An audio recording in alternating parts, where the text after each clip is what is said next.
ان کی سوچ اور ان کے روزمرہ اعمال کی وجہ سے، اس لیے کہ وہ خداوند کے ساتھ وفادار نہیں ہے، اس لیے ملک اسور کا بادشاہ وہاں چڑھائی کرتا ہے اور ان کے خدا کی وہ بے عزتی کرتا ہے۔ ایسا ہی ہے، ایسا ہو رہا ہے۔ اب دوسری بات جو دیکھیں یہاں کیا ہے، اب کیا ہو رہا ہے، زندہ خدا کو، خالق خدا کو، قدرت والے خدا کو جس نے تمام چیزوں کو قائم کیا ہوا ہے، اب دوسرے لوگوں کے دیوتوں کے ساتھ کمپیئر کیا جا رہا ہے نا، کہ جیسے وہ نہیں تمہیں میرے دیوتا اور میرے ہاتھ سے بچا سکے، ایسے یہ بھی نہیں بچا سکتا۔ غور کریں، خداوند خالق کو دیوتوں کے ساتھ شمار کر دیا گیا، یہ بھی خداوند کی بے عزتی کی بات ہے نا۔ خداوند کے لوگوں کے لیے لمحہ فکری ہے کہ ہمارا خدا کہاں ہے، کہ ہمارا خدا کہاں ہے۔ ہمارا خدا تو کون ہے؟ جس نے تخلیق کیا، بنایا ہے، جو قائم کرتا ہے، شفقت اور سچائی پر قائم ہے۔ یہی بات ہم نے زبور 115 میں پڑھی ہے نا بھی، تو یہاں جب یہ ساری باتیں ہوتی ہیں تو کیا ہونا چاہیے؟ جنگ ہے نا، غصہ آنا چاہیے، شاہ یروشلم کو، حزقیہ کو۔ اب حزقیہ کے پاس یہ پیغام پہنچتا ہے تو حزقیہ اپنے کپڑے پھاڑتا ہے، 37واں چیپٹر پہ لکھا ہے، جب حزقیہ بادشاہ نے یہ سنا تو اپنے کپڑے پھاڑے اور ٹاٹ اوڑھ کر خداوند کے گھر میں گیا۔ آپ کو اپنی ساری شان و شوکت چھوڑ دیتا ہے اور خداوند کے گھر میں جاتا ہے، خداوند کے سامنے گڑ گڑاتا ہے، دیکھیں، اور اس نے گھر کے دیوان الیاکیم اور شبنا منشی اور کہنوں کے بزرگوں کو ٹاٹ اوڑھ کر اموس کے بیٹے یسایہ نبی کے پاس بھیجا۔ ٹھیک ہے، کیا کرتا ہے؟ خود بھی ٹاٹ اوڑھ کر خدا کے حضور گراتا ہے اور پھر دوسروں کو بھی کیا کرتا ہے؟ کہنوں کو اور اپنے گھر کے خاص نوکروں کو یسایہ نبی کے پاس بھیجتا ہے۔ اور پیغام کیا ہے؟ پیغام یہ ہے، سنیے،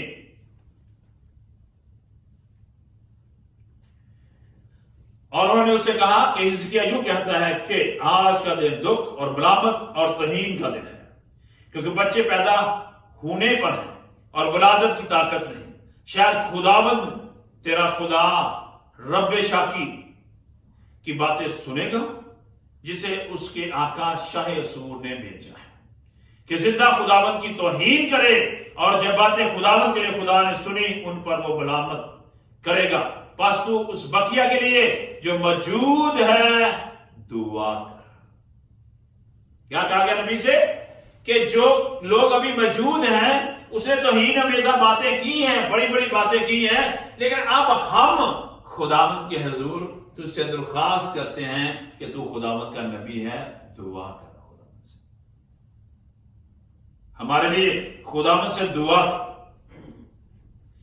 بس حزقیہ بادشاہ کے ملازم یسایہ کے پاس آئے۔ یسایہ نے ان سے کہا تم اپنے آقا سے یوں کہنا، ذرا غور سنیں ابھی خدا کیا کہتا ہے، کہ خدا میں یوں فرماتا ہے کہ ان باتوں سے جو تو نے سنی ہیں، جن سے شاہ اسور کے ملازموں نے میری تکفیر کی ہے، ہراساں نہ ہو۔ ہلیلویا، ہلیلویا، پریز۔ کیا کہتا ہے؟ کہ جو باتیں تو نے سنی ہیں، جس سے انہوں نے میری بے عزتی کی ہے، تکفیر کی ہے، ہراساں نہ ہو، ڈر نہیں۔ آگے کیا لکھا ہے؟ دیکھ میں اس میں ایک روح ڈال دوں گا اور وہ ایک افواہ سن کر اپنے ملک کو لوٹ جائے گا، اور میں اسے اسی کے ملک میں تلوار سے مروا ڈالوں گا۔ ذرا غور سے، طاقتور بادشاہ ہے، لڑنے کے لیے آیا ہے، یروشلم پر قبضہ کرنے کے لیے آیا ہے، حزقیہ بادشاہ کو مارنے کے لیے آیا ہے، خداوند کے لوگوں کو مارنے کے لیے آیا ہے۔ اب جب انہوں نے جان لیا کہ ہم نہیں لڑ سکتے، ہمیں قدرت طاقت نہیں ہے، تو اب وہ کیا کرتے ہیں؟ خداوند کے سامنے گرتے ہیں۔ کون گرا؟ بادشاہ، ہے نا؟ کون گرا؟ نبی۔